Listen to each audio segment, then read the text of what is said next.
साक्षात्। हरिः ओम्।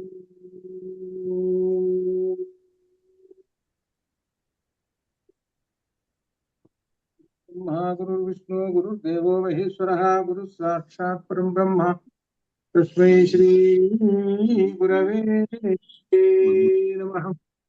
ज्ञानानन्दमयं देवनिर्मलस्फटिकाकृतिवाधारं सर्वविद्यानां हयग्रीवमुपास्महे।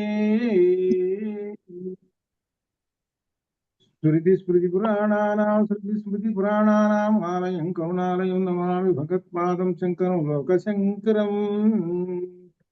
पुरदिन्दुविकासमन्दः सांस्फुरदिन्दीवरलोचनाभिरामाम् अरविन्दसमानसुन्दरास्याम् अरविन्दासनसुन्दरीम् उपासे शारदा शारदां भोजवदना वदनाम्बुजे सर्वदा सर्वदा अस्माकं सन्निधिं क्रियात्। अरुणां करुणातरङ्गिताक्षीं धृतभाषाङ्कुशपुष्पबाणचापां मणिमादिहुरावृतां मयूखैः अहमित्येव विभावये भवानी। ध्यायेत् पद्मासनस्थां विकसितवदनां पद्मपत्रायताक्षीं हेमाभां पीतवस्त्राङ्करकलितरसत् पद्मां वराङ्गीं सर्वालङ्कारयुक्तां सततमभयदां भक्तनम्रां भवानीं श्रीविद्यां शान्तमूर्तिं सकलसुरनुतां सर्वसम्पत्प्रदात्री विमलपटी कमलपुटी पुस्तकरुद्राक्षसस्तहस्तपुटी कामाक्षी पट्मलाक्षी कलितविपञ्ची विभाసి వైరించి. సరస్వతి నమః. లలితా రహస్యశాస్త్రాలను అధ్యయనం చేస్తున్న ఇందులో అమ్మవారి యొక్క రూపాన్ని ప్రారంభంలో అధ్యయనం చేస్తున్నాం. అమ్మవారి యొక్క రూపము 3 భాగములు. ఒకటి వాగ్భవకూటము, మధ్యకూటము, శక్తికూటము. ఇందులో శక్తికూటానికి వచ్చాము. ఈ శక్తికూట ఈ 3 కూటాలకి 3 బీజాక్షరాలు. ఈ 3 బీజాక్షరాలని బాలామంత్రం అంటారు. ఇందులో విశేషాలు తెలుసుకుంటూ వస్తాం. 44వ మంత్రంలో కూడా అమ్మవారి యొక్క నధదీతి సంచలన అనేటువంటి ఈ మంత్రంలో అమ్మవారి యొక్క కాలి గోళ్ళ యొక్క తెల్లని కాంతులు ఎవరైతే నమస్కరిస్తున్నారో వాళ్ళల్లో ఉన్న అజ్ఞానం నశించి జ్ఞానజ్యోతులు వెలుగుతాయి అని దాని యొక్క అర్థం అన్నమాట. అది విశేషమే. అటువంటి అమ్మవారి కాలి గోళ్లకు ఎవరు నమస్కరిస్తున్నారంటే ఇంద్రాది దేవతలందరూ కూడా నమస్కరిస్తూ ఉన్నారట. ఇంద్రాది దేవతలు వాళ్ళు కిరీటాలు పెట్టుకొని, బంగారు కిరీటాలు పెట్టుకొని, ఆ కిరీటాలు కూడా అమ్మవారి యొక్క ఆ నఖములకు తగులుతూ ఉన్నాయట. ఆ తగులుతుంటుంటే ఎలా ఉన్నాయి అని అంటే అమ్మవారి యొక్క నఖ కాంతులు అనేటువంటివి వాళ్ళ యొక్క కిరీటాలకి వన్నె పెడుతున్నాయా అన్నట్టుగా ఉన్నదిట. అంత గొప్పది. అంటే నికటోపలం మాదిరి ఉంటే కిరీటానికి ఇంకాస్త కాంతులు అది అని ఆ విషయము మన సౌందర్యలహరిలో శ్లోకంలో వచ్చింది. అంటే ఇక్కడ ఉన్నటువంటి విశేషాన్ని అక్కడ సౌందర్యలహరిలో శంకరులు వారు చెప్పారు. అలా ఆ అమ్మవారి యొక్క పాద నఖములకు నమస్కారం చేస్తుంటారు. చేస్తే వాళ్ళలో అజ్ఞానం నశించే జ్ఞానం కలుగుతుంటుంది అని అర్థం. కాబట్టి అమ్మవారి యొక్క పాద నఖములకు నమస్కారం చేయండి అనగా శిరస్సు వంచి సాష్టాంగ నమస్కారం చేయండి, అమ్మవారి పాదములను స్పృశించండి అని యొక్క దీనిలో విశేషం చెబుతున్నారు. ఇది అని చెప్పిన తర్వాత 45లో ఒక విశేషం. పదద్వయ ప్రభాజాల పరాకృత సరోరుహ. పదద్వయ ప్రభాజాల పరాకృత సరోరుహ. పదద్వయమును అనే పాదములదంట, చరణద్వంద్వం. దాని యొక్క పరాకృత సరోరుహ తిరస్కరించిన సరోరుహ పద్మములు కలిగి. అంటే పద్మముల కంటే గొప్ప విశేషమైనటువంటి అమ్మవారి పాద పద్మములు అని చెబుతున్నారు. సహజంగా పద్మములు అనేటువంటి ఏమిటనమాట, మనకు సృష్టిలో కనబడుతున్నటువంటి ఒక సరస్సులో తీసుకొస్తాం. ఇవన్నీ ఏమిటనమాట, మన కంటికి కనబడేటువంటి వస్తువులన్నీ కూడా అశాశ్వతమైనటువంటి, శాశ్వతమైనటువంటివి కావు. ఏవైనా సరే కమలాలు కానీ పద్మాలు పుష్పాలు కానీ కాసేపటికి రాగానే అవి వాడిపోతాయి. అంటే ఏంటి, శాశ్వతమైనటువంటివి కావు. కానీ అమ్మవారి యొక్క పాదపద్మములు శాశ్వతమైనటువంటివి. ఇక్కడ విశేషం ఏం చెబుతున్నారంటే ఆ పాదపద్మములు చాలా మృదుత్వం కలిగినట్టు అందము కలిగినటువంటివి అని చెబుతున్నారు. ఈ పాదపద్మములు అనేటువంటివి ఏంటనమాట విశేషము? గుండ్రంగా ఉన్నది. ఆ గుండ్రంగా ఉన్నటువంటి ఆ పాదం అనేటువంటి పద్మము వృత్తాకారంలో ఉన్నది. దానిలో వృత్తాకారంలో ఉన్నటువంటి 360 డిగ్రీలు 360 డిగ్రీలు ఉన్నాయి ఒక వృత్తంలో. అంటే అమ్మవారు అలా కూర్చున్నది. మనం ఎక్కడికి వచ్చామంటే అమ్మవారు కూర్చున్నది, అక్కడ అమ్మవారి పాదములను చూస్తూ ఉన్నాం. అది ఇప్పుడు పైనుంచి కిందకి దిగాం, వరుసగా పైనుంచి కిరీటం దగ్గర నుంచి కిందకి వచ్చాం, పాదములు చూస్తున్నాం. ఈ పాదములు అమ్మవారి పాదములు వృత్తాకారంలో పద్మం మాదిరిగా ఉన్నాయి. అయితే ఈ వృత్తాకార పద్మంగా ఉన్నాయే అంటే ఏమిటి ఇందులో ఉండేటువంటి గొప్ప విశేషం అని అంటే 360 డిగ్రీలు ఒక వృత్తంలో ఉండేటువంటివి. కాబట్టి అమ్మవారి పాదపద్మంలో నుంచి 360 డిగ్రీలు క్రమంగా కిందకి ప్రకాశిస్తూ ఉన్నాయి. అనగా అమ్మవారు కూర్చున్నాక అమ్మవారి పాదాలు ఎక్కడికి వచ్చినాయంటే ఆజ్ఞా చక్రాన్ని దగ్గరకు వచ్చినాయి. ఆజ్ఞా చక్రం దగ్గర గుండ్రంగా బొట్టు పెడతాం, అక్కడ అమ్మవారి పాదాలు. ఆ గుండ్రంగా బొట్టు పెడతాం చూసే ఎర్రని బొట్టు, అదే అమ్మవారికి పాదపద్మం. ఆ గుండ్రమైనటువంటి ఆ వృత్తాకారంలో 360 డిగ్రీలు ఉన్నాయి. ఆ 360 డిగ్రీలు కిందకి ప్రసరిస్తూ ఉన్నాయి. ఈ 360 డిగ్రీలు కిందకి ప్రసరిస్తున్నాయి కదా, ఇక్కడ ఒక విశేషమైనటువంటి యోగం ఉంది. ఒక విశేషం ఏమిటంటే ఆజ్ఞాచక్రం దాకా వచ్చినటువంటి 6 షట్చక్రాలు ఉన్నాయి. 6 షట్చక్రాలు. 6 అనగా షట్చక్రాలలో ఈ 360 డిగ్రీలు ప్రవహిస్తూ ఉంటుంటాయి. ఒక్కొక్క వృత్తంలో ఒక్కొక్క ఇది కమలంలో అంటే ఒక్కొక్క వృత్తం. 6 షట్చక్రాలు అంటే 6 వృత్తాలు. పెద్దది వృత్తం పైన ఉంది, కిందనో చిన్న వృత్తాలు, ఈ 6 షట్చక్రాలు. ఆ 360 డిగ్రీలు ఈ వీటిలో ప్రసరిస్తూ ఉన్నాయి. అయితే సమానంగా ప్రసరిస్తున్నా కాదు, హెచ్చు తగ్గులు ఉన్నాయి. ఈ విషయమే మనకి సౌందర్యలహరిలో శంకరులు చెప్పారు. ఎన్ని డిగ్రీలు ఉన్నాయి ఇది ఒకటి. తర్వాత ఇంకొకటి మధ్యలో ఉన్నటువంటి ఇంకేమిటంటే ఇంకొక విశేషమైనటువంటిది సూర్య చంద్ర అగ్ని. వీళ్ళు 3 ఉన్నారు. వీళ్ళ 3 ఏంటి? కాంతులు. మన శరీరంలో ఈ సూర్య ఒకడు, చంద్ర ఒక ఆయన, అగ్ని ఒక ఆయన, వీళ్ళ 3 కూడా ఈ 360 డిగ్రీలని విభజించుకొని కనుక అమ్మవారు ఒక్కొక్కళ్ళకి ఇన్ని డిగ్రీలు ఇచ్చింది. ఆ డిగ్రీలు అంటే అంత శక్తి అనమాట అది. దానితోటి మన శరీరంలో వీళ్ళ 3 ప్రవహిస్తూ అంటే వాళ్ళ యొక్క కాంతులతో ఉన్నారు. అంటే ఇటు సూర్య చంద్ర అగ్ని, అటు షట్చక్రాలు. ఇది వీటిని గురించి చెప్పినటువంటి గొప్ప విశేషం. ఈ కాంతులన్నీ కూడా మన శరీరంలో ఉన్నటువంటి 72,000 నాడులలో ప్రసరిస్తూ ఉన్నాయి. 72,000 నాడులు ఎక్కడొచ్చినాయి? మనకు కఠోపనిషత్తులో వచ్చింది. కఠోపనిషత్తు ఏకనాడి వచ్చింది. అక్కడ ఒక నాడి పైకి పోతున్నదండి అని చెప్పారు.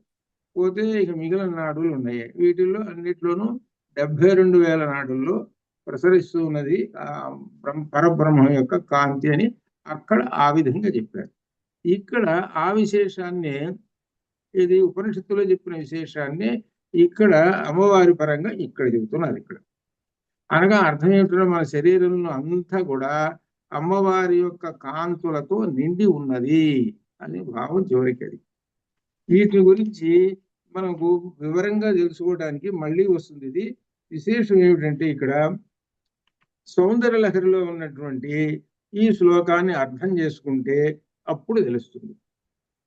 సౌందర్యలహరి పక్కనే పెట్టుకోమని ఇదివరకే చెప్పాను మీకు. సౌందర్యలహరిలో 14వ శ్లోకం అనమాట.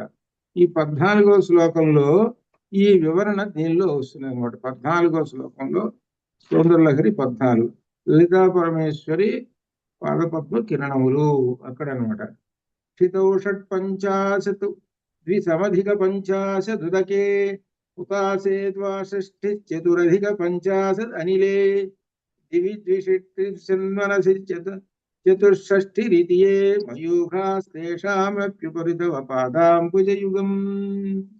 తవ పాదాంబుజయుగం. తవ నీ యొక్క పాద పద్మములలో నుంచి ప్రసరిస్తున్నటువంటి 360 డిగ్రీలు ఈ విధంగా ఒక్కొక్క చక్రంలో ఉన్నాయి అని శంకరులు అంటున్నారు. ఎలా అనంటే మొట్టమొదటి కింద నుంచి వస్తున్నాడు. కింద నుంచి ఉన్నటువంటి ఏమిటి? మూలాధార చక్రం. మూలాధార చక్రంలో ఎన్ని వస్తున్నాయి? షట్ పంచాశతు. షట్ అంటే 6 + 50 అంటే 56. మూలాధార చక్రంలో 56 కిరణాలు వస్తున్నాయి అని చెప్పాడు. ఇది భూతత్వం కలిగినటువంటిది. పంచభూతాలు ఉన్నాయి కదా, పంచభూతాలు మన శరీరంలో ఉన్నాయి. ఈ శరీరంలో ఒక్కొక్క చోట ఏ ఏ శక్తితోటో చెప్పాడు. మొట్టమొదట భూమి, పైనుంచి వరుసగా రండి, ఆకాశం ఇట్లా కిందకు వచ్చేసరికి డౌన్కి వచ్చేటప్పుడు కానీ భూమి ఉంటుంది. కాబట్టి ఈ భూమి మొట్టమొదటి చెప్పాడు. భూమికి 56 కిరణాలు ఉన్నాయి. తర్వాత జలతత్వమునకు ఉన్నటువంటి మణిపూరక చక్రం ఉంది. ఈ మణిపూరక చక్రానికి 52 కిరణాలు. ఇక్కడ కొంతమంది ఏంటంటే స్వాధిష్టానం పైనండి మణిపూరం కిందంటే అని అట్లా చెబుతారు. ఇక్కడ శంకరులు ఎలా చెప్పాడనంటే ఇక్కడ ఈ భూమి పైన నీళ్లు చెప్పాడు. ఎట్లా అంటే ఆయన చెప్పిన దానికి ఒక క్రమం, ఒక వేదపరంగా చెప్పాడు.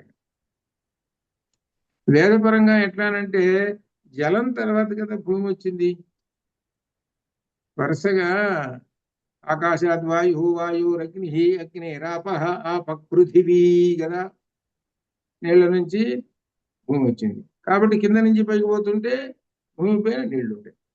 అది కాబట్టి ఇది మనం వేదపరంగా కూడా ఇది కరెక్ట్ గా భావించాలి. కానీ కొన్ని చోట్ల అటు ఇటు కొంచెం మార్పుతోటి ఉంటుంది. మార్పుతోటి ఉన్న ఇది కరెక్ట్ అన్నమాట. మణిపూరక చక్రం 52 కిరణాలు. తర్వాత ఆ పైన స్వాధిష్టానం ఉన్నది. స్వాధిష్టానం ఎక్కడ? బొడ్డు దగ్గర ఉంది. అక్కడ అగ్నితత్వం. ఈ అగ్నితత్వం స్వాధిష్టాన చక్రం అనమాట. ఈ అగ్నితత్వం 62 డిగ్రీలు. తర్వాత ఆ పైన వాయుతత్వం నాకు చెందిన అనాహతం అంటే కరెక్ట్ గుండె. ఈ గుండె దగ్గర అంటే వక్షస్థలం, ఇక్కడ ఉండేటువంటిది 54. దానిపైన కంఠం విశుద్ధి చక్రం, అది ఆకాశతత్వం. దానికి ఒక 72. ఆ పైన ఆజ్ఞాచక్రానికి పోతే మనస్తత్వానికి ఆజ్ఞా 64. మొత్తం కూడితే 360 కిరణాలు. ఇది కాబట్టి అమ్మవారి యొక్క పాద పద్మములలో నుంచి మనకు 360 కిరణాలు మన శరీరం అంతా వ్యాపించి ఉన్నాయి. అది అనగా ఈ శరీరం అంతా ఏమిటనమాట? ఎవరు అంటే సాక్షాత్తుగా అమ్మవారు, అనగా పరబ్రహ్మ స్వరూపము, అనగా పరమాత్మ స్వరూపము. కాబట్టి ఈ శరీరం పరమాత్మ స్వరూపం అండి అని చెప్పటానికి మనం ఏం చేస్తామంటే భారతీయులము ఈ నుదుటిన ఎర్రటి బొట్టు పెట్టుకుంటాం. పెట్టుకోగానే దాని అర్థం ఏంటనమాట? అమ్మవారి యొక్క పాద పద్మములు అక్కడ ఉన్నాయి, అమ్మవారు కూర్చున్నది అని అనేటప్పటికల్లా ఈయన ఎవరయ్యా అని అంటే సాక్షాత్తు పరమాత్మ స్వరూపము. కాబట్టి చేయండి నమస్కారం. ఇది నమస్కారం. అందుకని మన దేశంలో ఎక్కడికి పోయినా కానీ మన వాళ్ళు నమస్కారం చేస్తారు. ఇతర దేశాల వాళ్ళకు కూడా తెలుసు ఏమిటంటే ఇండియా వాళ్ళు, భారతదేశం వాళ్ళు నమస్కారం చేయటం అనేటువంటి వాళ్ళ యొక్క సంస్కృతి, నాగరికత గొప్ప విశేషము అని వాళ్ళకి తెలుసు. అది అంత గొప్ప విశేషం. సరే, 360 డిగ్రీలు అనమాట. ఈ 360 డిగ్రీలు మన అంతా ఉన్నది. దీనిలో కూడా 360 డిగ్రీలలో కూడా ఏమిటంటే దీనిలో బ్రహ్మగ్రంథి, విష్ణు గ్రంథి, రుద్రగ్రంథులు అనగా ఎవరంటే అగ్నిఖండము, సూర్యఖండము, సోమఖండము. ఈ 3 ఖండాలు కూడా 3 భాగాలుగా విభజించుకొని ఉంటాయి. ఒక్కొక్క ఖండంలో ఎన్ని ఉన్నాయి అనేటువంటిది కూడా మనకు దీనిలో కూడా వచ్చినమాట. ఇవో దీనిలో ఇన్ని, దీనిలో ఇన్ని ఖండం, ఇన్ని ఖండాలు అని ఉన్నాయి అనమాట, లెక్క అనమాట. ఇది కూడా మనకు పక్క పేజీలో ఉన్నది. ఏమిటంటే దీనిలో అజ్ఞాచక్రం ఉంది కదా కిరణాలు 136. ఇవి చంద్రునికి సంబంధించినవి. అట్లా అక్కడ ఆ విషయం కూడా ఇక్కడ వివరంగా ఇచ్చారు లాస్ట్ లో. అనగా ఈ సూర్య చంద్ర అగ్ని ఖండములు 3 ప్రకాశిస్తూ ఉన్నాయి మన శరీరంలో. సరే, ఇంకా అసలు విషయంలోకి వచ్చేసేద్దాం. ఇప్పుడు 360 డిగ్రీలు ప్రసరిస్తూ ఉన్నాయి. సరే, ఈ విధంగా చెప్పారు. మన శరీరంలో ఉన్నటువంటి 3 ఖండాలు అవి చెప్పుకుంటూ వచ్చారు. ఇదంతా ఏంటి? మన శరీరం అని చెప్పారు. మన శరీరమే బయట ఉన్నటువంటి ఈ ప్రకృతి ఉన్న చూసే ఇదంతా ఇది అమ్మవారి యొక్క స్వరూపం. ఇది ఈ స్థావర జంగమం అదంతా కూడా అమ్మవారి స్వరూపం. ఇదంతా ఆ అమ్మవారి స్వరూపంలో 360 డిగ్రీలు ఉన్నాయి చూశారు. ఏమిటంటే దాని అర్థము 360 రోజులు. 360 రోజుల్ని ఎన్ని పెట్టి భాగారించాలి? 6 పెట్టి భాగారించు. అప్పుడు 6 పెట్టి భాగారిస్తే ఎంత వస్తుంది? 6 6లు 36. అంతేనా? 60 డిగ్రీలు వస్తాయి. ఒక్కొక్క దానికి 60 డిగ్రీలు వస్తాయి. 60 డిగ్రీలు అంటే 6 ఋతువులు. 6 ఋతువులు. 6 ఋతువులు అంటే 12 నెలలు. 12 నెలలు అంటే 30 డిగ్రీలు. 30 డిగ్రీలు అంటే 12 రాసులు.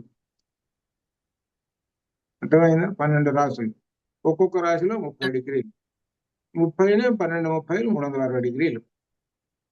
అనగా ఈ రాశిలో ఇప్పుడు సూర్యుడు ఉన్నాడండి అంటారు. ఆ సూర్యుడు ఆ రాశిలో ఉన్నాడు, 30 డిగ్రీలతో ఉన్నాడు. మన దీనిలో కూడా అస్ట్రాలజీ దీనిలో కూడా 30 డిగ్రీలు మళ్ళీ విభజించుతారు. 30 డిగ్రీలు విభజించితే 9 పెట్టి విభజించాలి. 9 పెట్టి ఏమిటి విభజించాల్సింది? ఒక్కొక్క రాశిలో 9 పాదాలు ఉంటాయి. 9 పాదాలు ఉంటే విభజించితే 30ని 9 పెట్టి భాగారిస్తే 9 3 27. అంటే ఒక్కొక్క పదాన్ని 3.33 అట్లా వస్తుంది ఒక్కొక్క పాదం.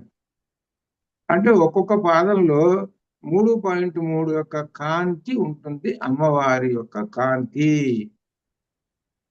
అది అర్థం. ఇవాళ భరణి నక్షత్రం. ఈ భరణి నక్షత్రం అన్నారు కదా, ఎక్కడుంది? అశ్విని భరణి కృత్తిక పాదం మేషం. అనగా మేషరాశిలో ఈ భరణి నక్షత్రం ఉంది. ఈ భరణి నక్షత్రం 4 పాదాలు. 4 పాదాలకి 4 × 3 3 లెక్క వేసుకో. 4 3 12. అట్లా 9. దీని ప్రకారం అట్లా 30 పూర్తయిపోయి. అంటే 30 రోజులు పూర్తయిపోయి. ఒక రాశి పూర్తయిపోయి. అనగా అర్థం ఏంటంటే సూర్యుడు ఈ రాశిలో ఉన్నాడండి. ఈ రాశిలో ఉన్నాడంటే నెల రోజులు ఉన్నాడు, 30 రోజులు ఉన్నాడు. అంటే అమ్మవారి యొక్క కిరణములు 30 కిరణాలు ఈ రాశిలో ఉన్నాయి. అమ్మవారు మనం అక్కడ చెబుతాం. ఇక్కడ ఇదే విషయాన్ని ఏం చెబుతామనంటే పరబ్రహ్మం లేక పరమాత్మ, లేకపోతే ఇక పేర్లు ఇంకేమైనా చెప్తారు అట్లా. కాబట్టి అటు బాహ్యంగా ప్రకృతిలో పరమాత్మ ఎలా ఉన్నాడు, పరబ్రహ్మం ఎలా ఉన్నాడు, మన ప్రకృతిలో ఎలా ఈ జగత్తును రక్షిస్తున్నారు తన యొక్క కాంతి పుణ్యముల చేత అని ఒకటి. బయటికి బాహ్య అభ్యంతరం. మళ్ళీ లోపలికి వచ్చేసాం. లోపలికి వచ్చేసరికి లోపల కూర్చున్నాడు కదా అయ్యవారు. కాబట్టి అయ్యవారు ఎట్లా ఉన్నాడంటే ఇదిగో ఈ విధంగా. ఇట్లా నీకు ఈ శరీరం అంతా నిండిపోయి 360 తోటి నిండిపోయి కాంతివంతమైనటువంటి ఈ శరీరము ఆ పరబ్రహ్మం ఉన్నంతసేపు ఈ 360 డిగ్రీలతోటి కాంతివంతంతో ఉండిపోతుంది. ఎంత గొప్ప విశేషం. ఇదంతా ఏంటంటే అమ్మవారి యొక్క పాద పద్మములు. అందువలన అమ్మవారి పాదములు చూసిన వాళ్ళు అందరూ కూడా ఆ ఒక్కసారి నమస్కారం. అంటే ఇప్పుడు ఆలయానికి వెళ్ళినటువంటి వాళ్ళు కుదరదు కదా, అట్లా మరి ఏ సందర్భంలో మానసికంగా కానీ ఏదే సందర్భంలో కానీ అవకాశం ఇచ్చినప్పుడు కూడా అమ్మవారి పాదములకు నమస్కారం చేస్తూ ఏమని అనుకోవాలి అది అర్థం. కొంతమంది ఏం చేస్తారు, నమస్కారం చేసిపోతూ ఉంటుంటారు. అమ్మవారికి నమస్కారం చేసి చూసాము, నమస్కారం చేసాము. ఇక్కడ ఏంటంటే నమస్కారం చేస్తున్నంతసేపు నీ మనస్సులో రావాల్సినటువంటి మంత్రము ఇది. పదద్వయ ప్రభాజ అలాపరాకృత సరోరుహ అని మనస్సులో అనుకుని నమస్కారం చేస్తే అప్పుడు అమ్మవారిని దర్శించినట్లు అది అర్థం. అది కానీ ఇదంతా మర్చిపోతారు. ఇదంతా మర్చిపోయి ఈ జనంతో ఈ వెనకటించి నెడుతుంటారు. లాగండి లాగండి అందరిని జనాన్ని. ఇది కాబట్టి ఇప్పుడు అంతా కమర్షియల్ కదా, అన్ని కమర్షియల్ తోటి నిండిపోయి ఉన్నటువంటిది కదా. అట్లా ఉంటుంది. ఈ ఏంటంటే ఈ భక్తి అనేటువంటిది పెరిగింది, కమర్షియల్ పెరిగిపోయింది. అట్లా అనమాట.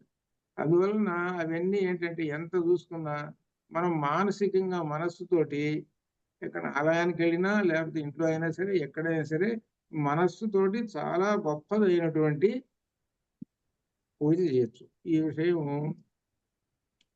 బ్రహ్మసూత్ర భాష్యంలో వస్తుంది. బ్రహ్మసూత్ర భాష్యంలో మనస్సుతోటే యజ్ఞం చేసేస్తారు. యజ్ఞం చేయాలంటే ఏం కావాలి? ఇటుకలు కాదేసి రావాలిగా. ఇటుకలు కట్టేస్తాడు మనస్సుతోటి. మనస్సుతోటే అంతా అగ్ని తగిలిసి చేస్తాడు. అన్ని బ్రహ్మాండంగా చేశాడు. బ్రహ్మసూత్ర భాష్యంలో వస్తుంది. అట్లనమాట. అది అందుకని ఇట్లా మనస్సు అనేటువంటి దాంతో పట్టుకోవాలి. ఎందుకంటే ఇటువంటి చోట వెళ్ళినప్పుడు అష్టాది శక్తి పీఠాల దగ్గరికి వెళ్ళామనుకో, ఇక మనం చెప్పే పల్లె ప్రస్తుత కాలంలో అంతా డబ్బులమయం, డబ్బులు ఇస్తే చూపిస్తాను దేవుణ్ణి అని అంటారు. ఇప్పుడు అట్లా ఉన్నటువంటి రోజులు ఉన్నాయి. అంతేగా మరి టికెట్ కట్టాలిగా అక్కడ.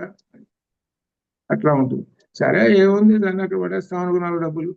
కాబట్టి ఏంటంటే అక్కడికి వెళ్ళిన ఈ నామం అనేటువంటిది వస్తేనే, అనగా మంత్రం అనేటువంటిది వస్తేనే అమ్మవారిని దర్శించినట్లు, అమ్మవారి యందు భక్తి ఉన్నట్టు. కాబట్టి లలితానామాల్లో నువ్వు ఎక్కడికైనా వెళ్ళు, నువ్వు ఆలయానికి వెళ్ళు, లేకపోతే ఎక్కడికైనా వెళ్ళు, ఏదో ఒక నామం అక్కడ దానికి అనుసంధానం అయి ఉంటుంది. ఏదో ఒక నామము మన 1000 నామాల్లో అనుసంధానం అయి ఉంటుంది. ఏ నామం అనుసంధానం లేకుండా లేదు. ఏమంటే అయ్యవారి గుడికి వెళ్ళామంటే అయ్యవారి గుడికి కూడా అదే. ఏం లేదు దేనిలో, అయ్యవారికి అమ్మవారికి తేడా ఏమిటండి అన్నట్టు. అంటే ఏం లేదు, ఆయనకేమో దీర్ఘం ఉండదు, ఈయనకేమో దీర్ఘం ఉంటుంది అన్నట్టు. ఇప్పుడు అర్థమైందా? దీర్ఘం లేదు. శివ వాకాకు దీర్ఘం ఇచ్చేస్తే, శివ ఇస్తే ఆకారాంత స్త్రీలింగ శబ్దం, రమా శబ్దం. అది దీర్ఘం తీసేసాం. అప్పుడు అకారాంత పుల్లింగ శబ్దం, యథా రామ శబ్ద. ఇది సంస్కృత భాష నేర్చుకునేటువంటి వాళ్ళకి పట్టుకుంటుంది. కాబట్టి మనం ఎక్కడికి వెళ్ళినా కానీ ఒకటే, ఎక్కడో ఒకటి టచ్ అవుతూనే ఉంటుంది. అది ఇక్కడ మనం పదత్వే ప్రభాచాల పరోకరు సరోరుహ అన్నారు. సరోరుహ దీర్ఘం తీసేసి అయ్యవారు అయిపోయినాడు. ఆ విష్ణుమూర్తి యొక్క పాద పద్మాలు ఉన్నాయి కదా, ఆయన చూస్తున్నాము. ఇక్కడ అమ్మవారికి ఎట్లా 360 డిగ్రీలు, ఆయనకి అంతే. అనమాట. అట్లా అనమాట. అని ఇంకా అమ్మవారి పాద పద్మాలను చూసాము. తర్వాత అమ్మవారి యొక్క ఆ పాదములకు ఉన్నటువంటి మంజీరాలు చూసాము. ఆ మంజీరాలు ధరించి అమ్మవారు నడుస్తూ ఉంటుంటే ఇక్కడ కొంత అంజల ధ్వనులు వస్తున్నాయి. ఏమిటంటే ఆ ధ్వనులు అనంటే మనకు ఆధ్యాత్మికంగా వేద ధ్వనులు అంటే వేదం చదువుతుంటుంటే ఎట్లా ఉదాత్త అనుదాత్త స్వేతాలతోటి చెబుతుంటారు, క్రమ జన ఘట ఈ విధంగా చెబుతుంటారు అనమాట. ఆ పదం వస్తుంటుంది, మళ్ళీ 3 సార్లు ఆవృత్తి అవుతుంటుంది, ఇట్లా చదువుతుంటుంటారు అనమాట.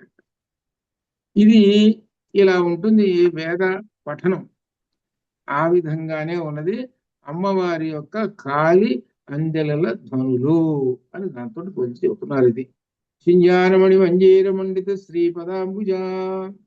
సింజాన అంటే ధ్వనిస్తున్నటువంటి, మణిమంజీర మణులు గల కాలి అంజలచే మండిత అలంకరించినటువంటి, శ్రీ కాంతి కలిగినటువంటి పద అంబుజ పద్మములు అంటే పాదములు కలిగినటువంటిది.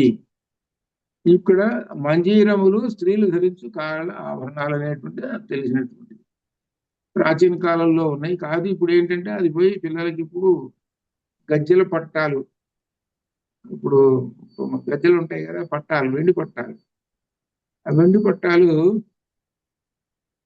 తెలిసి నడుస్తుంటే పిల్లలు ఒక ఆనందంగా ఉంటుంది, వినబుద్ధి వేస్తుంటుంది. అట్లా నడకలేదు. ఇప్పుడు వెండి పట్టాలు వేస్తున్నాం కదా, వెండివే ఎందుకు వేయాలి? నీకు డబ్బులు ఉన్నాయి బాగా, 1 కిలో వెండి, 1 కిలో బంగారం ఉంది, లేదా 2 కిలోల బంగారం ఉంది, నేను బంగారంతో వేస్తానండి, ఎందుకు వేయకూడదు? అది ఇక్కడ పాయింట్. బంగారం ఉంది బాగా ఫుల్, భక్తుడిని చేయవా అంటే, కానీ భక్తుడు కూడా ఏమంటాడంటే ఇది చేయకూడదండి అంటాడు. మీరు నాకు డబ్బులు ఇచ్చినా సరే బంగారంతో ఖాళీ అంచెలు పట్టా చేయకూడదు అంటే అన్నట్టు. ఎందుకని? డబ్బులు ఉన్నాయిగా ఫుల్. తెలియదు. తెలియదు. బంగారం లక్ష్మీ రూపం. ఏదో కొంచెం తెలిసిందా? లక్ష్మీ రూపం హేమాభాం. ఇక్కడ మనకు దీనిలో దీనిలో శ్రీ సూక్తుల్లో కూడా హిరణ్య వర్ణాభరిణి సువర్ణ రథస్రజాం చంద్రాం హిరణ్మయీం లక్ష్మీ జాత వేదో మవావహ అక్కడ కూడా వస్తుంది. బంగారం పూర్తిగా అమ్మవారి యొక్క స్వరూపము. అది సువర్ణము, అందుకనే సువర్ణము రెండు అర్థాలు ఉన్నాయి. సు తర్వాత కొంచెం కామ పెట్టండి, ఏమవుతుంది అప్పుడు? వర్ణములు అంటే అక్షరాలు సు మంచివి అంటే, మంచివి అంటే అర్థం ఏంటంటే అమ్మవారి స్వరూపాలు.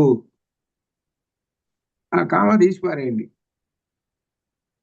బంగారం అయిపోయింది. అయ్యా నువ్వు మాట్లాడేటువంటి మాటలన్నీ కూడా సువర్ణాలేదయ్యా అంట. బంగారంతో సరిపోదు అంటే సాక్షాత్తు పరమాత్మ యొక్క స్వరూపం వాక్కులేనండి. మాట్లాడేటువంటి మనం వాళ్ళకి అన్ని మా సువర్ణాలండి ఆయన మాట్లాడేవి అని అంటే, అనే మాటకి చాలా బాగా మాట్లాడతాడండి అనేదానికి ఈ రెంటికి ఎంత తేడా ఉంది చూడండి. ఇది అన్నమాట. ఇది ఎవరు మాట్లాడతారు? ఆయన మాట్లాడే సువర్ణ వాక్కులండి. అంటే ఎవరు? ఇదిగో ఈ ఆధ్యాత్మిక చింతన ఈ సంస్కృత భాషలో వాడే మాట్లాడుతుందో వాడికి రావుతుంది, ఆ మాట రాదు. అందువలన కాబట్టి సువర్ణం సువర్ణం.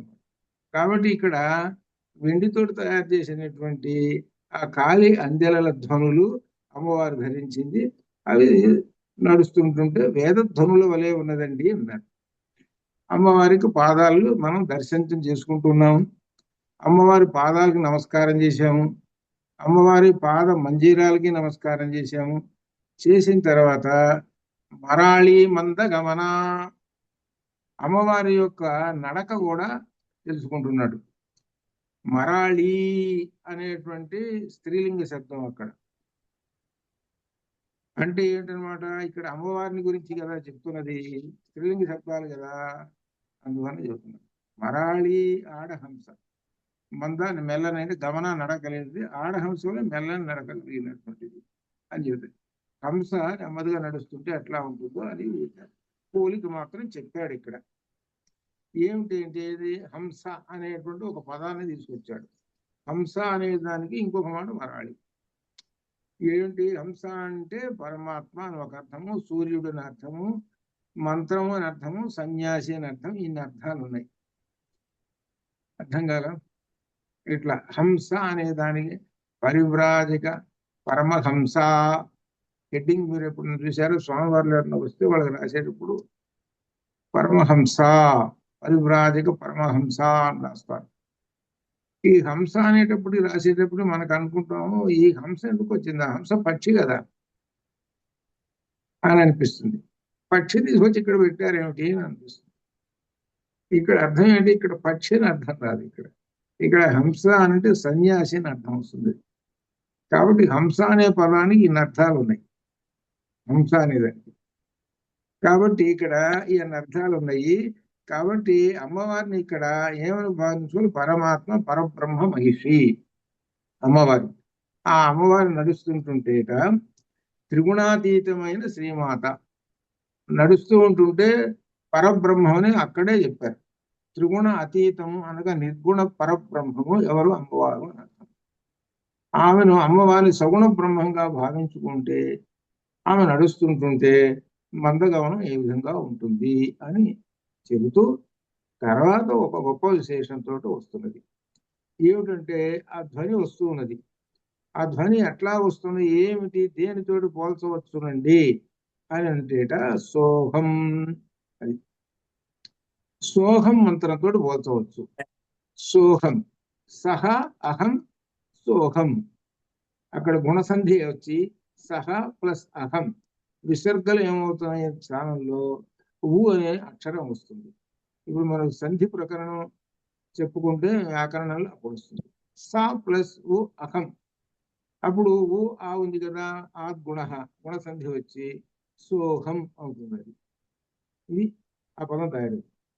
అర్థం ఏమిటి? సహా అహం అంటే సహా ఆ పరబ్రహ్మమే, అహం నేను అని అర్థం. ఆ పరబ్రహ్మమే నేను అని అర్థం. ఎలా చెబుతున్నావు? ఏమిటి దీనికి అర్థం అని అంటేట, గాలి పీలుస్తున్నావు, గాలి వదులుతున్నావు అంటే వాయువు తీసుకుంటున్నావు, వాయువు వదులుతున్నావు. వాయువు తీసుకునేటప్పుడు ఎవరు? వాయువుని వదిలేటప్పుడు ఎవరు? ఎవరు? ఆ అహం బాగా నిద్రపోతున్నాడండి. గాలి పీలుస్తున్నాడా లేదా? అసలు గాలి లోపల ఉందా లేదా? బాగా నిద్రపోయేటువంటి వాడు కడిక్కన పొరపాటున ముక్కు పట్టుకున్నారో పోయిందో హరి, ఇంకే సంగతులు వాడు. ఇది ఒక చిన్న విశేషాలు ఏమిటంటే, ముందు జాగ్రత్త కోసం చెబుతున్నాం. ఎప్పుడో నేను 60 ఏళ్ల క్రితం ఏమిటంటే, పొరపాటున ఈ తల్లి ఏం చేసిందంటే, పిల్లల ముందు ఏదో ఒక మాట అన్నది ఇటువంటిది. వాడు ప్రయోగం చేశాడు, ప్రయోగం చేసి చచ్చిపోయాడు. అదే అనమాట. అందుకని ఇటువంటి విశేషాలు ఉన్నాయి చూశారు. ముక్కు నిద్రపోతున్నప్పుడు ముక్కు మూస్తే ఏమవుతాడు? చచ్చిపోతాడు అనేది కానీ మాట వాడు విన్నాడా? వీడు మాత్రం వీడో ముఖ్యం మూస్తాడు. వాడికేం తెలుస్తుంది? అదనమాట. అంటే ఏంటనమాట, మనం నిద్రపోతున్నా కానీ ఆ పరబ్రహ్మం ఏం చేస్తున్నాడు? ఆయన డ్యూటీ ఏమాత్రం రెస్ట్ తీసుకోండి, రెస్ట్లెస్ పనిచేస్తున్నాడు, అవిశ్రాంతంగా పనిచేస్తున్నాడు. గాలి పీలుస్తున్నాడు, గాలి పీలుస్తున్నాడు. ఆ గాలి పీల్చేటప్పుడు ఎలా ఉన్నది అంటే, పీల్చేటప్పుడు ఒక సౌండ్, ఒక ధ్వని, వదిలేటప్పుడు ఒక ధ్వని, 2 ధ్వనులతోటి ఉన్నది. ఇది మనం ప్రాణాయామం చేసేటప్పుడు అప్పుడు ఉంటుంది. అది అప్పుడు ఏంటది? సోహం మంత్రాన్ని చేస్తున్నాము. ఈ విధంగా ప్రాణాయామం చేస్తున్నామంటే సోహం మంత్రం చేస్తున్నాము అని అర్థం ఉండాలి. ఇంకొక అర్థం చెబుతారు. సహ అహం. సహ ఎవరు? ఆ పరబ్రహ్మమే. అహం అంటే నేను అని చెప్పాం కదా. అహం అంటే అహం అనే దానికి ఇంకొక అర్థం చెప్తున్నాను. ఆ తర్వాత ఒక చిన్న చుక్క పెట్టండి, డాష్ పెట్టండి. పెట్టిన తర్వాత ఇప్పుడు ఆ హం, ఆ హం, ఆ దగ్గర నుంచి హా దాకా ఉన్న అక్షరాలన్నీ సహా నేనేను. అర్థమైందిగా ఇప్పుడు? మూలాధార చక్రం నుంచి మన ఆజ్ఞా చక్రం అక్కడి నుంచి అక్షరాలన్నీ మామూలుగా కూడా అక్షరాలు ఈ పంచాశత్ పీఠ రూపిణి అని వస్తుంది కదా. 50 అక్షరాలు నేనే అని చెప్పింది కదా అమ్మవారు. ఆ దగ్గర నుంచి హా దాకా నేనేను. మనం 2 అని పెడతాం కదా, ఒక చుక్క పెట్టి ఆ టు హ, ఈ దగ్గర నుంచి చివరి హ. దీన్ని మనకు కౌముదిలో వ్యాకరణంలో ఉన్నది. అది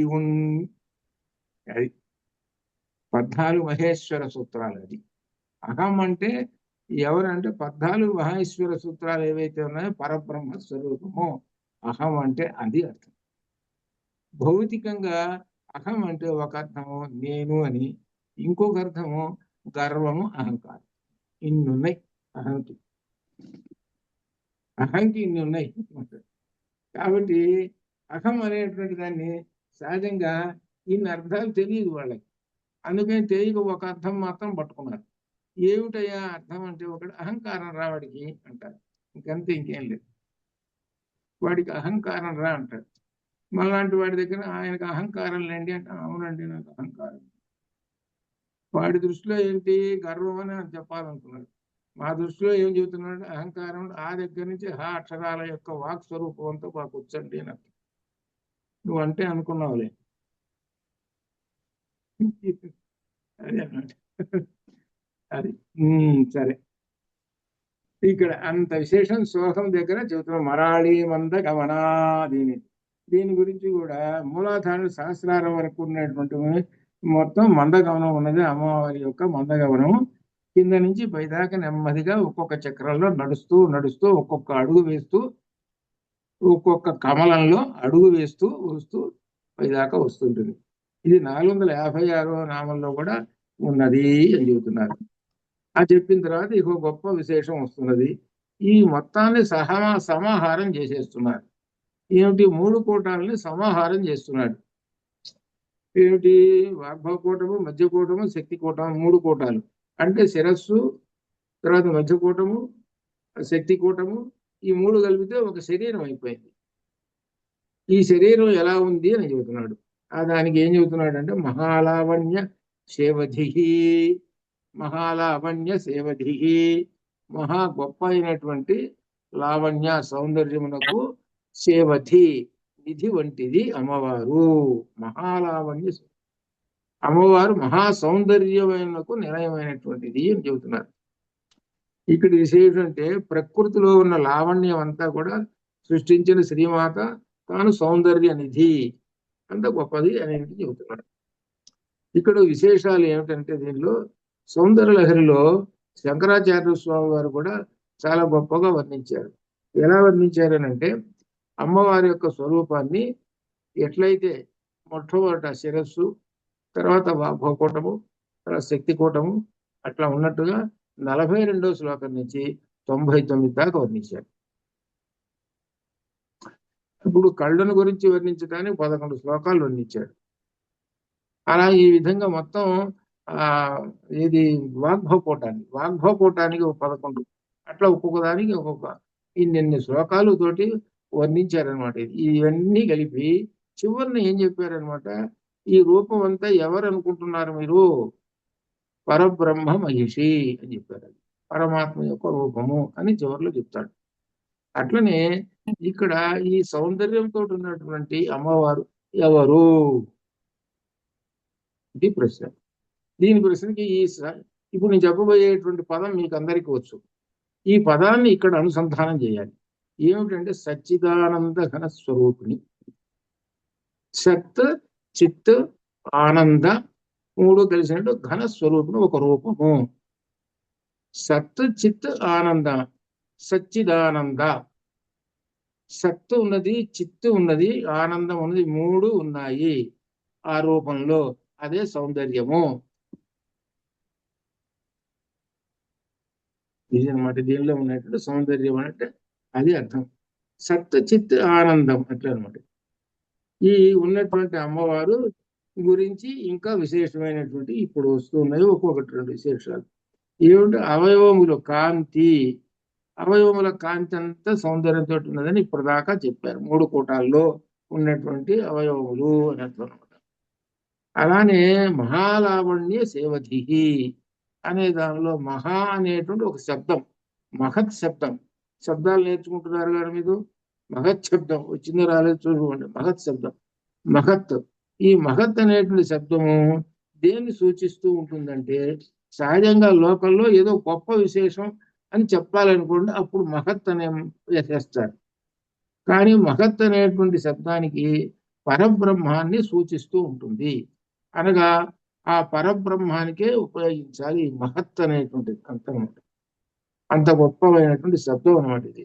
కాబట్టి ఆ పరబ్రహ్మం యొక్క అందము లావణ్య సేవ నిధి అని చెబుతున్నాడు అనమాట. అదే దీనిలో విశేషం అనమాట. అది ఇంకొక విశేషం ఏమిటంటే శ్రీ విద్యా మంత్రం ఉంది. శ్రీ విద్యా మంత్రంలో ఏమిటి ఉన్నది అంటే సౌందర్య నిధి, సౌందర్య విద్య అది ఉంది. శ్రీ విద్యా మంత్రంలో ఏముంటుంది? ఇది అంటే అర్థం ఏంటి? శ్రీ విద్యా మంత్రంలో ఉండేటువంటి అక్షరాలు ఉన్నాయే, ఆ అక్షరాల యొక్క అర్థం అంతా ఏమిటి అని ఒక ప్రశ్న వేసుకున్నాం. ఆ ప్రశ్న వేసుకుంటే దాని మొత్తం ఈజ్ ఈక్వల్ టు 1000 నామాలు. అర్థమైందా? శ్రీ విద్యా మంత్రం ఈజ్ ఈక్వల్ టు 1000 నామాలు. 1000 నామాలు ఈజ్ ఈక్వల్ టు శ్రీ విద్యా మంత్రం. సౌందర్య లహరి 100 పద్యాలు ఈజ్ ఈక్వల్ టు శ్రీ విద్యా మంత్రం. అంటే దాన్ని వివరించాలంటే శ్రీ విద్యా మంత్రాన్ని ఒక్కొక్క బీజాక్షరాన్ని వివరించాలంటే ఇవి అనుసంధానం అవుతాయి. అంటే శ్రీ విద్యామంత్రం ఉపాసిస్తున్నావు అని అంటే అమ్మవారిని సంపూర్ణంగా ఏమాత్రం వదిలిపెట్టకుండా, ఒక్క నామం కూడా వదిలిపెట్టకుండా అది ఉపాసిస్తున్నామని అర్థం. అంతటి వస్తుంది అనమాట. అంత విశేషమైనమాట అని ఇక్కడ అమ్మవారి యొక్క శ్రీ విద్యా మంత్రము ఆ సౌందర్యమే అని ఇక్కడ దీనిలో చెప్పేటువంటి విశేషం అనమాట. అది తెలుసుకోవాలి. అయితే సౌందర్యం అనేటువంటి దానికి ఇప్పుడు ఒక విశేషం చెప్పుకోవాలి. ఏమిటంటే యవ్వనంలో ఉన్నప్పుడు సౌందర్యంగా ఉన్నారు, బాగానే ఉంది. వార్ధక్యం వచ్చింది, ఇక ఏమైపోయింది? అది వార్ధక్యం వచ్చింది, 60 70 వచ్చింది, ఏమైపోయింది? అది ఎటుపోయిందో. అనగా అర్థం ఏంటి? ఈ సౌందర్యం ఉన్నది చూశారు, ఇది అశాశ్వతమైనటువంటిది. ఈ జగత్తులో ఏదైనా సరే, ఒక మామిడి చెట్టు ఉంది, అది మంచి వయసులో ఉన్నప్పుడు భలే ఉంటుంది చెట్టు, కాయలు కూడా అబ్బో చాలా ఉంటాయి. అది 50 ఏళ్ళు 60 ఏళ్ళు బతికింది అనుకో, నెమ్మదిగా కొమ్మలు తగ్గుతుంటాయి, కాయలు తగ్గుతుంటాయి, ఈ విధంగా ఉంటుంటుంది అనమాట. ఉండేటప్పటికి చివరికి అది ఉండి ఏ గాలివాన వచ్చినప్పుడు ఇది కింద పడుతుంది. మరి బాగా ఉందని చెట్టు గుబురుగా గట్టిగా గాలివాన వస్తున్నా కానీ తట్టుకుంటుంటుంది. వయస్సు మీరిపోయింది, పోయేటప్పటికి ఏమైంది? అది కూడా ఇంతే సంగతి. అట్లా మనిషి కూడా అంతే. ఇవన్నీ ఏంటనమాట? ఈ సౌందర్యం అంతా అశాశ్వతము అని అర్థం. ఈ సౌందర్యం అనేది ప్రకృతిలో ఉన్న సౌందర్యము, ప్రకృతి యొక్క సౌందర్యం. ప్రకృతి యొక్క సౌందర్యం ఎట్లా ఉంటుంది? ఇవాళ బాగుంది, మళ్ళీ కొన్నప్పుడు వచ్చేసి లేదే ఇక్కడ, మళ్ళీ కొత్తగా ఇంకొకటి వస్తుంది, ఇంకోటి వస్తుంది. అంటే నిలకడగా ఉండదు సౌందర్యం. మన యొక్క సౌందర్యం కూడా నిలకడగా ఉండదు.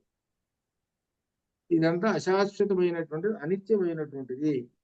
మరి నిత్యం ఏమిటి? అది అడుగుతున్నారు. నిత్యం ఏమిటి అని అంటే అమ్మవారి సౌందర్యము, అది నిత్యము. అమ్మవారు ఎల్లప్పుడూ అదే సౌందర్యంతో ఉంటుంది, ఏమాత్రం వన్నీ తగ్గదు. అది శాశ్వతము అశాశ్వతము. అది శాశ్వతం అంతా అమ్మవారు, అశాశ్వతం అంతా కూడా ఈ కనబడుతున్నటువంటి స్థావర జంగమము. అశాశ్వతం అంటే స్థావర జంగమం, స్థావరాలు కనబడుతున్నాయి. ఈ చెట్లు పుట్టలు నదులు రకరకాలన్నీ ఉన్నాయి, ఇవన్నీ స్థావరాలు.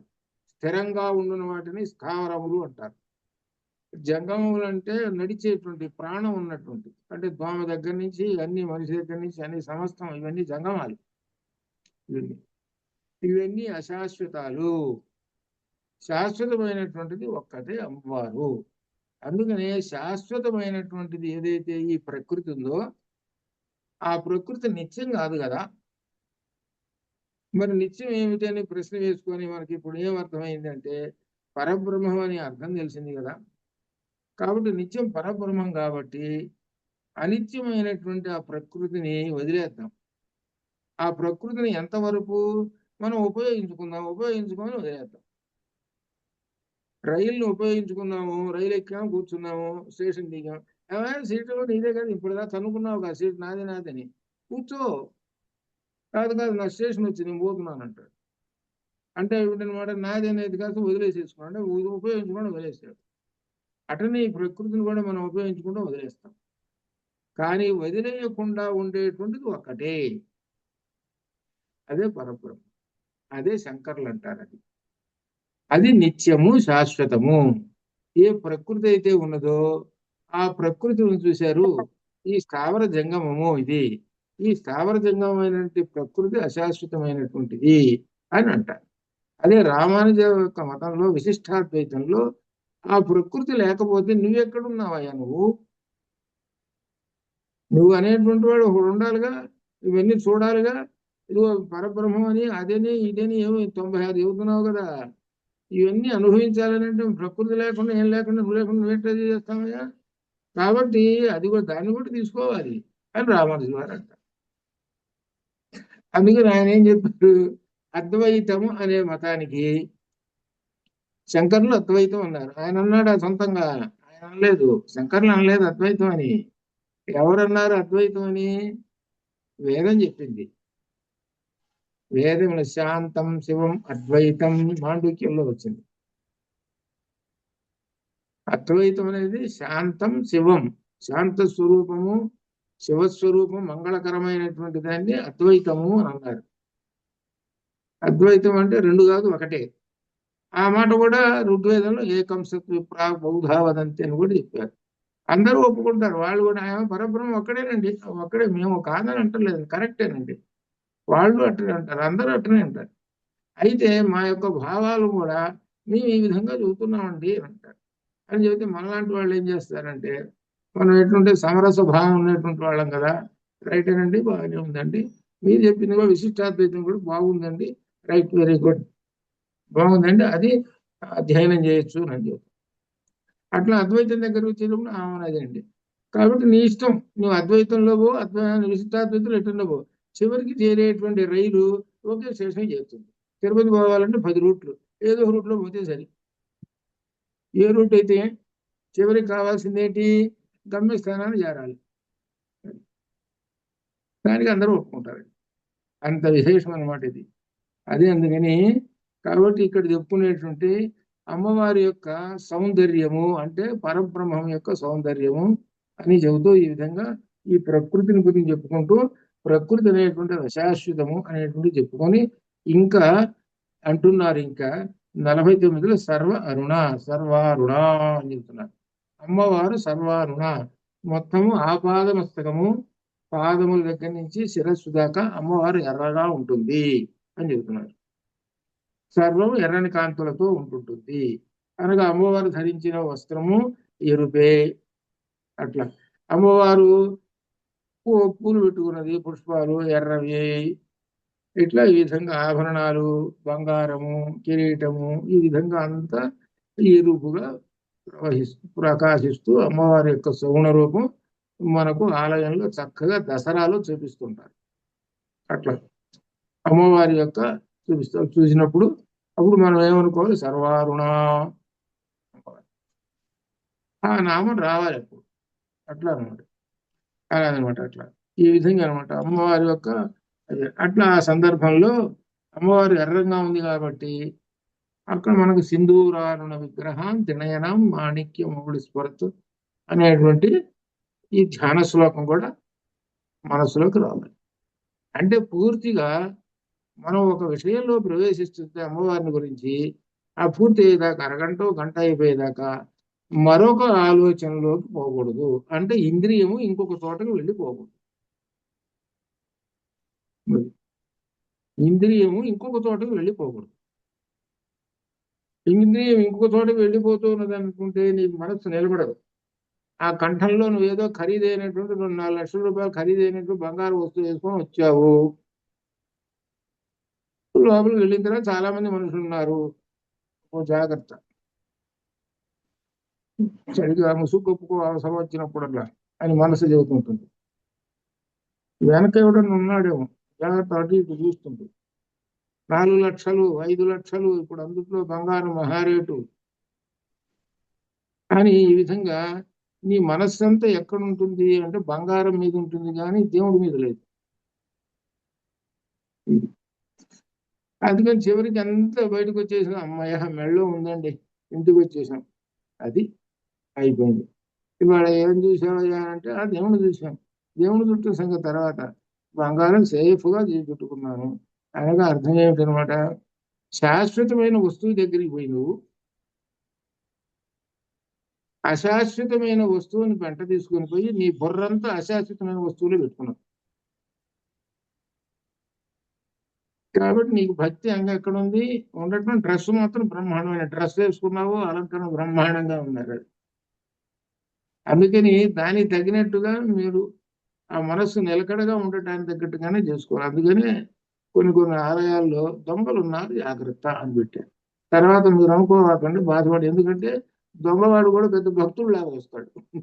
వాడిని చూస్తే ఏమనుకుంటా అంటే వీడంత భక్తుడు ఉండేవాళ్ళు అని అనిపిస్తుంది. వాడు బొట్లు పెట్టుకొని ఇదిగా ఉంటాడు వాడు. మనం అనుకుంటాం నిజమైన భక్తుడు ఎరాగుడు, వాడు పక్కనే ఉంటాడు వాడు. అదనమాట అట్లా. అందుకని ఏంటంటే మనం అమ్మవారి దగ్గర పోతుంటే అశాశ్వతమైనటువంటి వాటిని ఎందుకు మనకి, శాశ్వతమైన అమ్మవారి దగ్గర పోతుంది కదా, ఇటువంటివన్నీ తీసి పక్కన పెట్టుకుందాం. ఇటువంటివి వీటి దుంపది అవి ప్రాణం కూడా తీస్తాయి, ఒక్కోసారి ప్రాణం కూడా తీస్తుంది. అట్లా అనమాట. అందువలన ఏంటికనంటే వాటిని ఎక్కడ పెట్టుకోవాలనో, ఏ విధంగా ఎట్లా అప్పుడు చూసుకోవాలి. కాబట్టి ఎందుకు చెబుతున్నానంటే అమ్మవారి దగ్గర దర్శనం చేసుకోవడానికి వెళ్ళినప్పుడు దృష్టి అంతా దేని మీద ఉండాలి, శాశ్వతమైనటువంటి అమ్మవారి మీద ఉండాలి అని చెప్పుకుంటున్నాం. అట్లా అనమాట. సర్వ అరుణ, సర్వారుణ, అమ్మవారు ఎర్రగా ఉన్నది. అమ్మవారిని చూసి సింధూరారుణ విగ్రహం అరుణాం కరుణాతరంగితాక్షిం సకుంకుమ విలేపునాం అనేటువంటి ధ్యాన శ్లోకాలు ఉన్నాయే, ఆ ధ్యాన శ్లోకాలని మనం మనస్సులో ఒకసారి స్మరించుకోవాలి. మన మనస్సు ఎన్ని పేజీలు చదువుతుందంటే ఒక క్షణంలో 100 పేజీలు చదువుతుంది. గుర్తుపెట్టుకో, మా మనస్సు ఒక్క నిమిషంలో ఈ మొత్తం చదివి పారేస్తుంది. అట్టా ఉంటుంది మన మనస్సు అనేది. సామాన్యమైన మనస్సు కాదు, యంత్రం కన్నా చాలా గొప్పది ఇది. అట్లా అయితే మనకు భక్తి అనేది ఉండాలన్నమాట, అంత గొప్ప విశేషం. అట్లా అని ఇంకా చెబుతూ అనవద్యాంగి, నింద్యములు కానీ చక్కని శుభలక్షణములు కలిగిన అంగి అవయవములు కలిగినటువంటిది. అంటే అర్థం ఏమిటంటే సాముద్రిక లక్షణం ప్రకారంగా అవయవాలు ఎంత ఉండాలనో అంత ఉన్నాయి. అదే విషయాన్ని సుందరకాండలో ఆంజనేయ స్వామి వారు రాముణ్ణి వర్ణించేటప్పుడు చెప్తాడు. ఈ అవయవం ఇంత ఉండాలి, ఈ అవయవం ఇట్లా, ఈ విధంగా, అది ఒక లెక్క ఉంది సాముద్రిక శాస్త్రం. అలా ఉంటే అవి చక్కని శుభ లక్షణాలు కలిగినటువంటి శరీరము, అది అర్థం. అది ఇక్కడ అర్థం సాముద్రిక శాస్త్ర ప్రకారంగా. లేవయ్యా అనుకుందాం, లేవు అందరూ ఏవో రకరకాలు. ఎందుకంటే అక్కడక్కడ మనం రకరకాలైన మనుషులను చూస్తుంటాం. బొట్టినీళ్ళు ఉంది అనుకోండి, 2 బొట్టినీళ్ళు కనపడుతుంటాయి ఒక్కొక్కటి, చాలా విచిత్రం. కాలు ఉంది అనుకోండి, కాలు కొట్టిన చిటికి నీళ్ళు 2 చిటికి నీళ్ళు కనపడుతుంటాయి. ఇది ఏమిటనమాట, నింద్యము అయినటువంటి అవయవము, అది నింద్యము అని. నీకు 10 ఏళ్ళు కదా ఉండాల్సిన, 11 ఎందుకురా నీకు, 11వ ఉన్నదంటే నింద్యము అని అర్థం. అట్లా అనమాట. అందువలన సాముద్రిక శాస్త్రం ప్రకారంగా ఉండాలి అవయవాలు. అలా ఉంటే చక్కని శుభ లక్షణాలు ఉన్నటువంటిది అని అర్థం అనమాట. చక్కని శుభ లక్షణాలు ఉన్నటువంటి అమ్మవారు. అవయవములు ఎలా ఉండాలంటే కామోహితము కాకుండా ఆత్మానందము కలిగించేవి, ఇది అర్థం. ఈ లైన్ ఎక్కడ సరిపోతుందంటే సీతాదేవికి సరిపోతుంది. సీతాదేవి యొక్క అవయవములన్నీ అటువంటివి. కానీ రావణాసురుడికి ఒక్కడికే, అదే విశేషం. ఇక్కడ ఒక విశేషం ఒకటి ఉన్నది. సీతాదేవిని ఎంతమంది చూశారు? ఎంతమందో చూశారు. అయోధ్యలో ఎంతో మంది చూశారు. రోజు లక్ష్మణ స్వామి చూస్తూనే ఉన్నాడు, రోజు చూస్తూనే ఉన్నాడు. వాళ్ళు ఆ విద్యారవనానికి పోతున్నప్పుడు ప్రజలు చూస్తూనే ఉన్నారు, వాళ్ళందరూ చూస్తున్నారు. వాళ్ళందరికీ ఎలా కనపడుతుందంటే అమ్మవారి స్వరూపం కనపడుతుంది. గొప్ప అందమైనటువంటి రూపం. ఆ రూపము చాలా గొప్పగా ఉంది, అందరూ అమ్మవారు అని అంటున్నారు. ఒక్కళ్ళకు కూడా కామము కలిగించలేదు ఆ రూపము, అది అర్థం. అడవికి వచ్చారా, అడవిలో ఎంతమంది ఉన్నారని జనం, అబ్బో ఎంతమంది ఉన్నారో చెప్పలేదు. ఆ ఋషులందరూ చూసి నమస్కారం చేశారు. ఎవరికి కామాన్ని కలిగించలేదు. ముఖ్యంగా అసలు లక్ష్మణ స్వామి రోజు కనపడుతూ ఉన్నాడు కదా అనుకుంటే ఇట్లా. కానీ ఒక్కడికే ఈ ఒక్కడికి ఎందుకు కలిగి, మళ్ళీ విభీషణుని కలిగించలా, కుంభకర్ణుని కలిగించలా, ఎవరికి లేదు. ఏది ఆ లంకలో ఉన్న రాక్షసులకి, వీడికొక్కడికి ఎందుకనంటే వీడికి కాలమహిమ వీడికి ఉన్నది, రాసి పెట్టింది. ఏం రాసి పెట్టింది అని అంటే ఈ శాప విమోచనం ఉంది కదా, వీడికి 2వ శాప విమోచనం, వీడు చావాలి. వీడు చావాలంటే కామమోహితుడై చావాలి వీడు. అది చివరికి ఏమైనాడు, కామమోహితుడైనాడు. అనుభవించాడా? లేదు, అనుభవించలేదు. ఎంతసేపటికి చూసి ఏదో కళ్ళు కాయలు కాసి అంటారు చూసావు. అట్లా చివరికి ఏమన్నాడు, తాను అలా స్మరించుకుంటూ ప్రాణాలు వదిలాడు. చివరికి లోపల ఏమిటి ప్రాణాలు వదిలినప్పుడు హే రామ హే రామ అని కూడా ప్రాణాలు వదిలేడు. హే రామ హే రామ అంటే అర్థం ఏంటి? మాకు దీర్ఘం ఇస్తే అమ్మవారు, మాకు దీర్ఘం చేస్తే అయ్యవారు. గోవిందా. అందుకోసం అదే గొప్ప విశేషం అనమాట. ఒక్కళ్ళకే కామమోహితం. అదేనా ఎందుకనంటే అందుకని అమ్మవారిని యొక్క రూపం చూస్తుంటే ఈ ఎవ్వరికి కూడా కామమోహితం కలగదు. కానీ ఎంతటి అందమైనటువంటి రూపము చెప్పదు.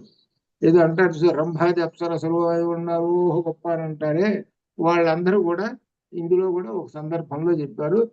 ఎవరు? శంకర్లు. వాళ్ళు తపస్సు చేశారు. ఏదో అమ్మవారి కన్నా ఎక్కువ రూపం ఉందా? ఊపిరారు. వాళ్ళ యొక్క రూపం అంతా దేనికి పనికి వస్తుంది? రంభాది అప్సరసులు కామమోహితులు. వాళ్ళని చూశారంటే కామం పుట్టుకుంటూ వస్తుంది. అంటే ఏమిటనమాట? మనిషి అమ్మవారి యొక్క స్వరూపం అంటే ఏమిటనమాట? అత్యంత సౌందర్యమైనటువంటిది, నిష్కామము కలిగించేటువంటి రూపము. అది అమ్మవారి యొక్క రూపం. అట్లా అది అమ్మవారి యొక్క. అటువంటి ముత్తైదువులు కానీ ఎవరైనా ఉన్నారనుకోండి, వాళ్ళు నిజంగా చాలా మందిని చూస్తుంటాం మనం. అటువంటి వాళ్ళని చాలా మందిని చూస్తుంటాం. ఒక ఆలయానికి వెళ్తే చాలా మందిని చూస్తుంటాం. అచ్చంగా బంగారంలానే ఉంటారు. వాళ్ళని చూస్తుంటుంటే అమ్మవారేరా ఇంకో రెండో వాళ్ళు లేరా అని అనిపిస్తుంది. అట్లా ఉంటారు. వాళ్ళందరూ కూడా అమ్మవారి యొక్క స్వరూపాలు అది అనమాట. అటువంటి రూపాలు అనమాట ఇవి. ఆ అమ్మవారు ఈ విషయాన్ని మనకు సుందరకాండలో కూడా వాల్మీకి మహర్షి గారు కూడా అక్కడ విశేషంగా చెప్పాడు. అలా ఈ విధంగా కూడా సీతాదేవిని ఏమిటనమాట సుమారు 50 నామాలతోటి వాల్మీకి రామాయణంలో చెప్పాడు. ఆ 50 నామాలు అన్ని కూడా చూడండి, ఆ పేజీలో ఇచ్చాను. సీతాదేవి నామాలు ఇవన్నీ అమ్మవారి యొక్క రూపాలు. ఇది అనమాట. ఇక్కడ విశేషమైనటువంటి అనవద్యాంగి మహాలావణ్య సేవధి సర్వారుణ అనవద్యాంగి, దీనితోటి అమ్మవారి యొక్క బాలామంత్రం పూర్తయింది అర్థం. ఈ బాలామంత్రంలో మొట్టమొదట ఏం అక్షరం? బీజాక్షరం ఉంటుంది. ఓం అనే బీజాక్షరం ఉంటుంది. తర్వాత ఏం అక్షరాలు ఉంటాయి? ఐం బీజాక్షరము అంటే శిరస్సు, వాగ్భవకోటం. తర్వాత మధ్యకోటం అంటే క్లీం బీజాక్షరము. తర్వాత సౌహు, శక్తి కోటము ఉంటాయి. ఐం క్లీం సౌహు అట్లా ఉంటాయి. మొట్టమొదటిది ఓం అనేటువంటి బీజాక్షరం. మొత్తం 1, 3, 4. ఇది ఏ రూపాన్ని పొందింది? ఏది మీకు ప్రత్యేకంగా చెప్పాను. ఏమిటంటే త్రికోణం వేయండి అని చెప్పారు. త్రికోణం వేశారు. ఆ త్రికోణంలో మధ్యలో బిందువు ఉంది. ఆ బిందువు ఓం. ఆ బిందువు ఓం. ఆ పైన ఉన్న చుక్క ఐం, ఈ పక్కన ఉన్నది క్లీం, ఈ పక్కన ఉన్నది సౌహు. ఓం ఐం క్లీం సౌహు. ఇది బాలామంత్రం. ఈ బాలామంత్రాన్ని ఉపాసించాలంటే ఆరోహణ అవరోహణలో ఉపాసించాలి. ఆరోహణము అవరోహణం. అవరోహణం అంటే కిందకి దిగటం, ఆరోహణం అంటే ఎక్కటం. కొండ ఎక్కటం, కొండ దిగటం అని అర్థం అనమాట. పైనుంచి ఓం ఐం క్లీం సౌహ్ అన్నాం అనుకో, పైనుంచి కింద దిగాం. దిగిన తర్వాత వాళ్ళు కింద నుంచి పైకి పోవాలి. అప్పుడు కింద ఏమొస్తుంది? సౌహ్ క్లీం ఐం అది వస్తుంది. అప్పుడు ఒకసారి కొండ దిగాం, ఎక్కాం, అప్పుడు ఒకసారి చేసాం. ఇది అర్థం. ఇది అనమాట. ఇది ఎలా ఉంటుంది అని అంటే చివరిన మనకు ప్రతిదానికి బీజాక్షరాలు 0 పెడతాం, కానీ 0 కరెక్ట్ అయింది కాదు. ఏదో మనం పెట్టుకుంటాం, కానీ మకారం పెట్టాలి. ఓం తర్వాత మకారమే పెట్టాలి. అన్నింటి కూడా మకారమే పెట్టాలి. మకారం ఏమిటంటే నాదం, అది పెట్టాలన్నమాట. ఇది ఎలా ఉపాసించాలి అని అంటే మొట్టమొదటి మనకు ఇందులో కూడా వచ్చింది. ఏది? ఉపనిషత్తులో కూడా మనకు వచ్చినండి. దీనిలో కూడా ఏది? చాందోగ్యంలో కూడా వచ్చింది. ఏం చెప్పాడు తెలిసిన? మొట్టమొదట ఋషి, ఛందస్సు ఇవి చెప్పాలి. విష్ణు సహస్రనామాలు చెబుతున్నామంటే విష్ణు సహస్రనామానికి అనుష్ఠిప్ ఛంద అనే విధంగా శ్రీమన్నారాయణ దేవత అనే విధంగా ఒకటి ఉన్నాయి కదా, ఇది చెబుతారు. ఇది చెప్పిన తర్వాత అప్పుడు నామాలు చెప్పాలి. అట్లనే ఇక్కడ కూడా ఏమిటో ఆ నామాలు చెబుతూ ఆ న్యాసం, దాన్ని న్యాసం అంటారు. అది చెబుతూ ఆ న్యాసం దాని ప్రకారంగా ఈ అంగములు అంగన్యాస కరన్యాసములు అంటారు. కొన్నింటికి అంగన్యాస కరన్యాసములు ఉంటాయి. దీనికి మాత్రం ఇక్కడ ఒక్కటే న్యాసం చెప్పేశారు. మీరు అసలు సహజంగా లలిత చదివేటప్పుడు కూడా అంగన్యాస కరన్యాసం లేకుండా చదవకూడదు. ఇప్పుడు పారాయణలు చేస్తుంటారు చూడండి, వాళ్ళు ఏంటంటే ఏదో ఒక 2 శ్లోకాలు చెప్పేసేసేదను ఈ 1000 నామాలు చదివేస్తుంటారు. అంగన్యాస కరన్యాసాలు చేయాలి. దీనిలో పుస్తకంలో ఇచ్చాడు, వరుసగా ఇచ్చాడు అంగన్యాస కరన్యాసాలు. ఈ అంగన్యాస కరన్యాసాలు నేర్చుకోవాలి. అవి చేసిన తర్వాత అప్పుడు అట్లనే అంగన్యాస కరన్యాసాలు అన్నిటికీ గాయత్రి మంత్రానికి కూడా అంగన్యాస కరన్యాసాలు ఉంటాయి. అవి చేయాలన్నమాట వీటన్నిటికీ. అది చేసిన తర్వాత అప్పుడు చేయాలి. ఇట్లా చేయడం అనేటువంటిది రోజుకి ఇన్ని ఏదో ఒక లెక్క, గురువు గారి నుంచి 11నో ఏదో లెక్క. ఎప్పుడప్పుడు చేయొచ్చు, ఏవి సందర్భాల్లో కుదరినప్పుడు వివరాలన్నీ కూడా తెలుసుకొని చేయాలి. అయితే ఎవరైతే చేయాలని అనుకుంటారో ముఖ్యంగా ఎక్కడంటే వచ్చేది ఇబ్బందులు స్త్రీలకే.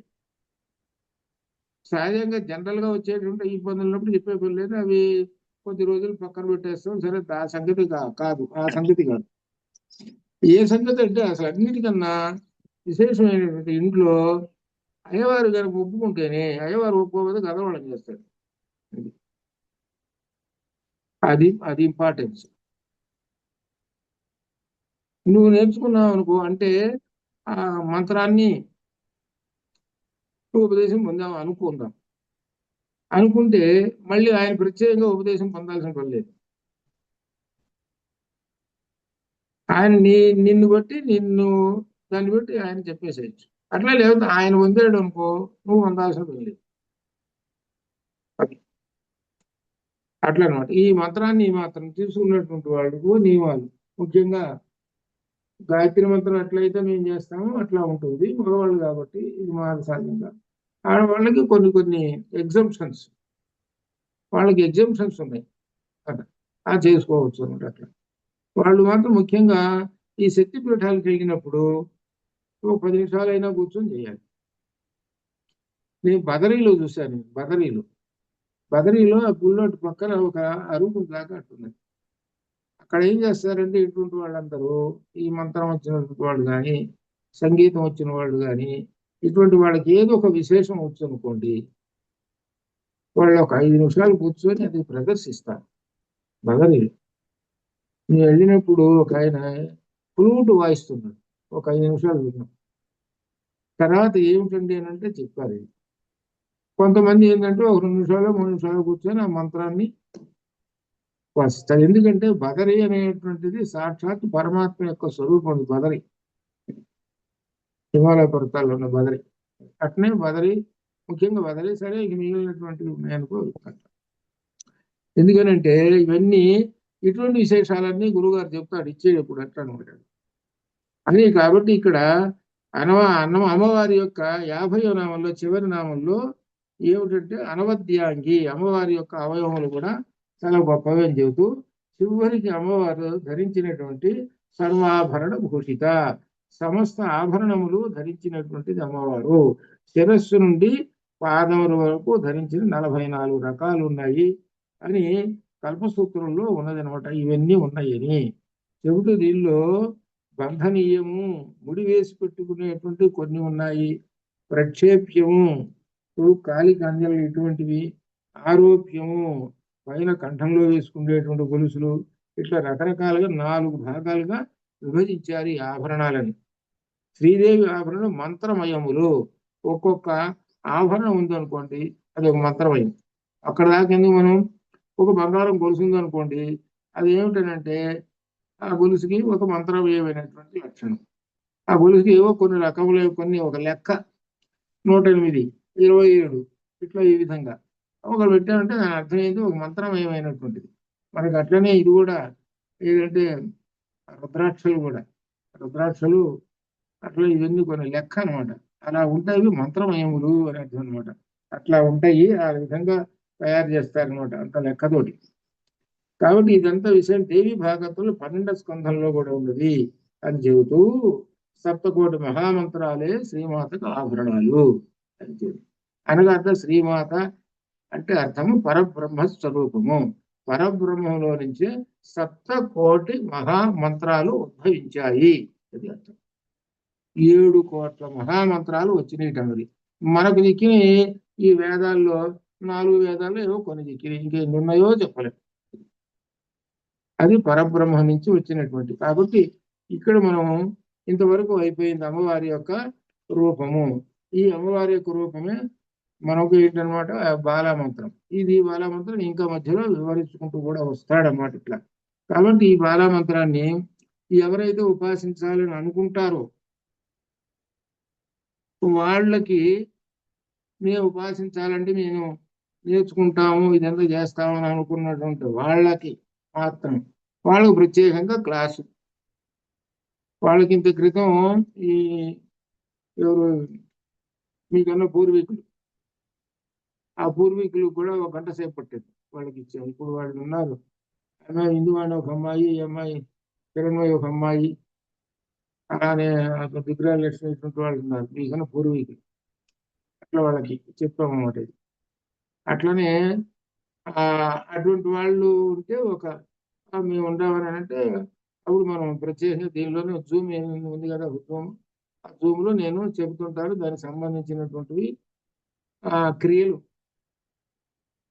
క్రియలు చేసి దాని ప్రకారంగా ఎలా చేయాలో సంగతి అప్పుడు చూద్దాం. అదనమాట అట్లా.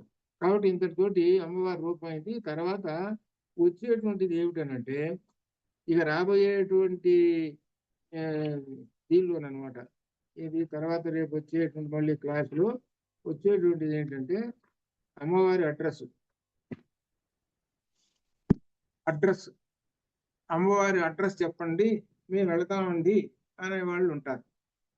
చూసి వస్తామండి అమ్మవారి ఇంటికి వెళ్ళి అనేటువంటి వాళ్ళు ఉంటారు. వాళ్ళకి తర్వాత అమ్మవారి యొక్క చిరునామా అంతా వస్తుంది అనమాట. ఎందుకంటే బాలామంత్రాన్ని పొందారు కాబట్టి ఇక అమ్మవారిని చూసి వస్తామండి అని అంటారు.